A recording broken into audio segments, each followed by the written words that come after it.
सुबह इतवार की आराधना के बाद शाम को ऐसे मीटिंग के द्वारा गवाही देने के लिए प्रभु ने एक अवसर दिया, इसलिए प्रभु को धन्यवाद। सबको जय मसीह की। मेरा नाम अभी जो विपास ने कहा, मेरा नाम तो ऑफिशियल नहीं वेदा कुमारी है और शोभा बुलाते हैं। और सबको जय मसीह की। मैं लखीमपुर खीरी में पीरा खीरी नेपाल बॉर्डर में पास्टर जी के साथ पास्टर इसमें है अरुण येशुदासन और मैं और मेरा बेटा इधर प्रभु का सेवा कर रहे। अभी 32 साल हो गया इधर ही रह के प्रभु का सेवा करने के लिए प्रभु ने सहायता किया, इसलिए प्रभु को धन्यवाद हो।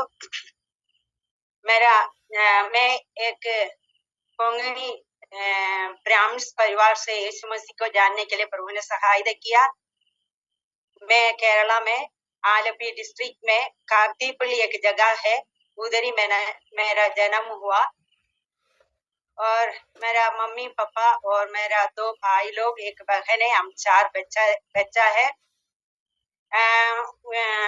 1990 में हम दिल्ली में आया। उसके पहले हम एक हिंदू कोंगणी ब्राह्मण था। मेरा परिवार पहले से ही मूर्ति पूजा में बहुत लगे रहने के एक परिवार था। मतलब कार्तिपल्ली में एक बड़ा धनी परिवार में मैं जन्म हुआ, क्योंकि मेरा घर का बहुत ऐसे जमीन था। मेरा पापा का घर का लोग पूरा इतना धनी था और ज्यादा जमीन था, इसलिए मेरा घर में हाथी को पालते थे मंदिर में देने के लिए। ऐसे एक मूर्ति पूजा से भरा हुआ एक घर में मैं जन्म हुआ।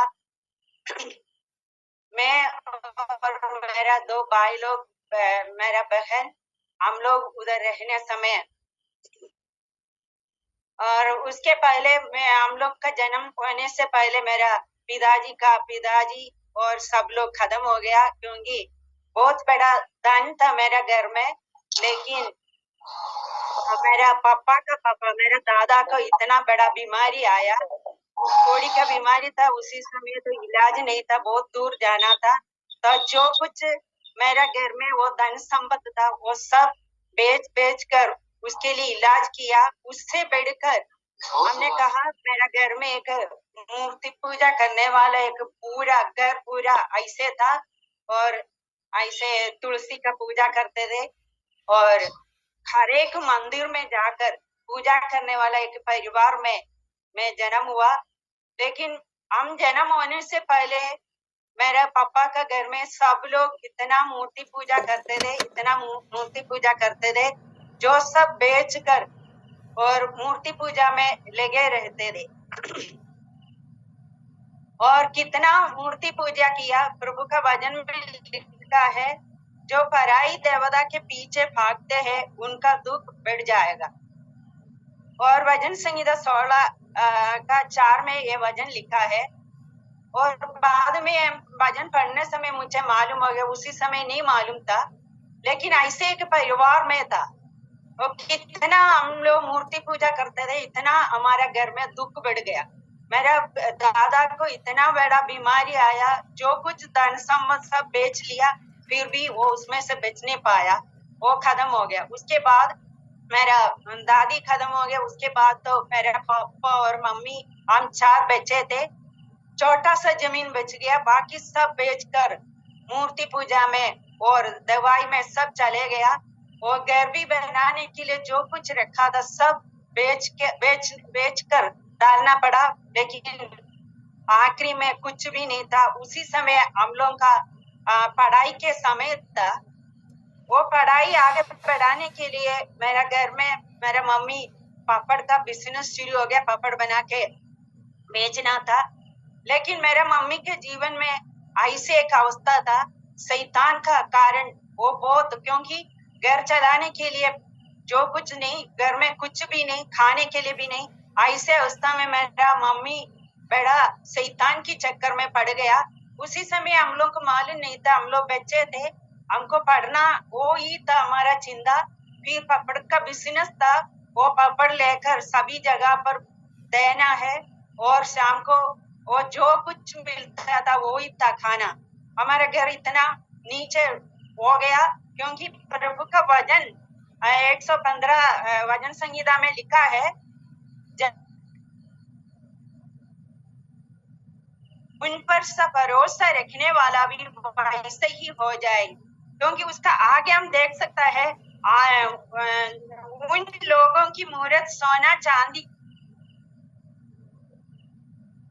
मुंह तो रहता है, वो बोल नहीं सकता, आंख तो है, देख नहीं सकता, इसे हम नीचे पढ़ सकता है, उसको पहनाने वाला और उसका सब भरोसा रखने वाला का जीवन भी ऐसे ही हो जाएंगे। उसी समय हम तो एक ब्राह्मण परिवार में जन्म हुआ। हमारा हर एक हिंदू मंदिर में हम लोग जाते थे, लेकिन ये ब्राह्मण परिवार ब्राह्मण उन लोगों के लिए अलग मंदिर था केरला में। उसी समय ये मूर्ति पूजा के बिना एक जवान को 18 साल के बाद 20 साल के बाद एक जवान को पूजा करके लेकर उनको फोटो लेकर मंदिर में था। वो हिंदू लोगों को जानने पाते, सिर्फ ब्राह्मण लोगों को ही उधर जा सकता है। उधर जाके उनको फोटो लेकर घर में रखे और उसको पूजा करते, हम लोग पूजा करते थे। हम लोग सोचा इसमें से सब घर में शांति मिल जाएंगे, क्योंकि हर समय मेरा मम्मी को शैतान आएंगे तो तुरंत और बच्चों को ऊपर अटैक करते थे, मतलब बच्चों को देखने समय उसको मार डालना, ऐसे था उनका अवस्था। ये छोटे बचपन में हम लोग का जीवन में बहुत दुख लगा। तब हम लोग सोचा 10 पास हो गया, 12 तक पढ़ने के लिए प्रभु ने अवसर दिया, क्योंकि ऐसे था अवस्था, क्योंकि खाने के लिए नहीं, एक कपड़ा के बदले एक कपड़ा पहनने के लिए नहीं। लेकिन हम लोग ये पापड़ का बिजनेस चलाने समय, के घर में देने समय उन लोगों से कुछ मांग के ऐसे हम लोग 12 तक पढ़ने के लिए प्रभु ने अवसर दिया। उसके बाद तो हम लोग को पढ़ने के लिए मेरा मम्मी ने नहीं छोड़ा। तब हम लोग सोचा इससे अच्छा है मर जाना। ऐसे मैं और मेरा छोटा भाई और छोटी बहन, क्योंकि मेरा बड़ा भाई है, वो भाई हर समय मम्मी के साथ ऐसे बहुत प्यार करते थे। लेकिन हम लोग प्यार करते, लेकिन मम्मी हर समय हम लोग को मार डालने के लिए कोशिश करते थे, लेकिन ऐसे पिताजी को कुछ बोल नहीं पाते थे। तब हमने सोचा इससे अच्छा है जाके रेलवे स्टेशन मर जाए, ये दुनिया से चले जाए, ये जीवन क्या के लिए, इतना साल तक रहा, इतना पढ़े लिखे हो गया, लेकिन तो कुछ भी फायदा नहीं, ना घर को कुछ भी फायदा नहीं, इससे अच्छा है मर जाना। 2 बार सोचा, लेकिन तो हमारा घर से बहुत दूर था रेलवे स्टेशन, इसलिए जाने पाया। उसी समय हम लोग बहुत दुख में ऐसे था। उस समय मेरा छोटा भाई 10 फेल हो गया। उसके बाद उसने थोड़ा इलेक्ट्रिशियन का काम सीखे के बाद दिल्ली में चले गया। उसने कहा जो कुछ काम मिल जाएंगे आप लोगों को हम ले आकर लेकर जाएंगे, जो कुछ उधर जाकर हम लोग कुछ खाने पीने में हो जाएंगे, ऐसे बोल के वो अकेले चले गया। 16 साल भी नहीं हुआ, उनका भाषा भी नहीं मालूम था, लेकिन एक भाई उसको बुलाने के कारण वो दिल्ली में पहुंच गया। वो बुलाया वाला भाई उधर आने के बाद, केरला का था, उधर आने के बाद एक ऐसा अवस्था में वो पड़े थे, क्योंकि बहुत लोगों को विदेश में भेजने वाला एक भाई था। लेकिन उसी समय मेरा भाई उनका घर में आया, उसी समय पुलिस आके उसको पकड़ के ले गया। उसी समय मेरे भाई को भाषा नहीं मालूम था। दिल्ली में तिहाड़ जेल में वो खाना देने के लिए उनको पत्नी छोड़ते थे, लेकिन मेरे भाई उधर जाने समय भाषा नहीं मालूम, खाना देने समय पुलिस इसको बहुत मारते थे। उसने उसी समय उनका घर से भाग गया, भाग के और दूसरे भाई लोगों के साथ ज्वाइन होके बहुत दारू पीने में, बहुत दिल्ली पूरा घूमने की ऐसे अवस्था उनका जीवन में आया। एक बार तो वो कंपनी में काम करने समय उसका वो बड़ा एक्सीडेंट हुआ। उसी समय कोई मदद करने वाला नहीं था, लेकिन प्रभु वचन में लिखा है, यिर्मयाह 1:5 में लिखा है, माँ की गर्भ में रचने से पहले मैंने तुम्हें चित्त लगाया, कहीं भी जाए वो प्रभु ने देखा वाला व्यक्ति कहीं भी जाए, प्रभु तो उसी वक्त टाइम पर बुलाकर अलग करने वाला परमेश्वर है। उसी समय मेरे भाई को बचाने के लिए मेरा ही घर का थोड़ा दूर रहने वाला लोग उधर दिल्ली में था, मेरे भाई को बुलाकर उनका चर्च में, एक आईपीसी चर्च था, वो घर में चलाते थे, उधर ले गया। पहले पहले मेरे भाई इनकार किया, क्योंकि मैं पूजा करते, मंदिर में जाकर पूजा करते, वो ही बड़ा है ऐसे बोला। लेकिन आखिरी में वो चर्च में आने शुरू हो गया, उसको मालूम हो गया, वचन पढ़ के उनको मालूम हो गया ये सच्चाई परमेश्वर है। वो जीवन में बातें करने शुरू हो गया। उसका एक ही इच्छा था, मैंने तो बच गया, केरला में आके मुझे लेकर आया। तब तो उसी समय मेरा मम्मी बहुत गुस्सा किया। तब मेरा मम्मी से कहा, अभी तक इधर रहने के कारण कुछ भी पैसा आपको नहीं मिला, लेकिन दिल्ली में जाके हम लोग काम करके आपका पैसा भेजेंगे, ऐसे बोल के मुझे दिल्ली में लेकर आया। दिल्ली में लेकर आया, ये आईपीसी चर्च में रहने शुरू हो गया। उसी समय उधर का एक पास्टर था, उसने मुझे वचन से बोलना शुरू किया। तब हमने पहले पहले इनकार किया, क्योंकि हम भी बहुत पूजा करते थे। हमके ये वचन में मुझे इतना मालूम नहीं था। तब मेरे भाई ने बोला, आपको एक बाइबल लेकर दे देंगे, आप बाइबल पढ़ना। तब हम ये वचन संहिता पढ़ने समय 115 वचन संहिता पढ़ने समय मेरा जीवन में प्रभु ने वचन से बातें किया। देखो आपने कितना मूर्ति पूजा किया, कितना मंदिर में गया, उधर से बिल्कुल शांति आपको जीवन में नहीं मिला। आप देखो प्रभु कितना प्यारा परमेश्वर है। तब तो उधर तो बहुत लोग, हम दोनों के लिए प्रार्थना किया। उसके बाद मेरा छोटी बहन को भी लेकर आया। हम तीनों ऐसे दिल्ली में रहने समय हम तीनों बपतिस्मा लेकर चर्च में जाते थे। लेकिन केरला से ऐसे बहुत चिट्ठी आ जाता था, उसी समय फोन नहीं था, चिट्ठी आ जाता था। मेरा मम्मी बोल के पापा से लिखवाते थे, नहीं ये जीवन देने वाला है वचन है, इसमें लिखा है, ऐसे बोलने के लिए प्रभु ने मौका दिया।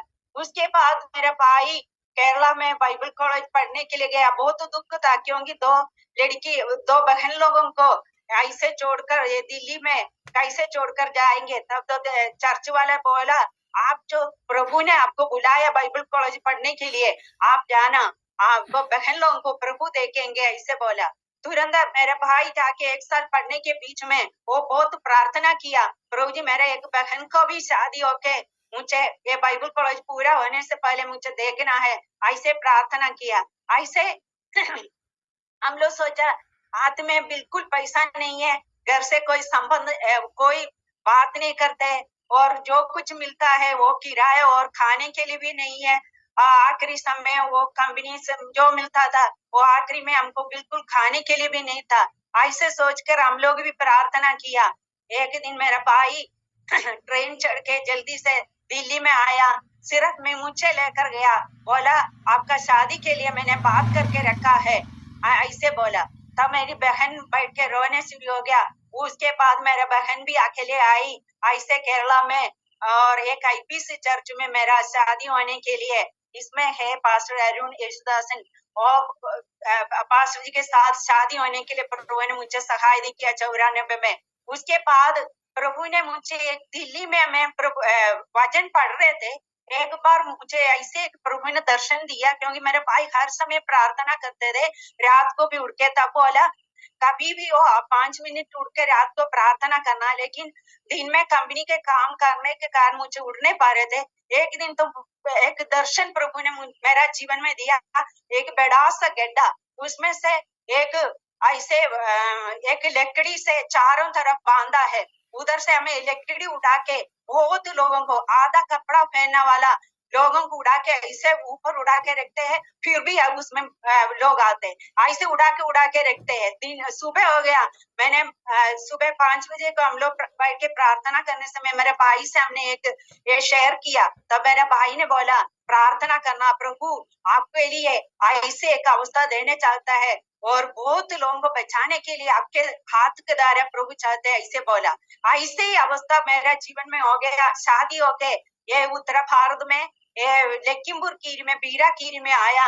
इधर गांव तो बिल्कुल बिल्कुल कुछ भी नहीं था, गांव 2-3 दुकान ऐसे गांव था।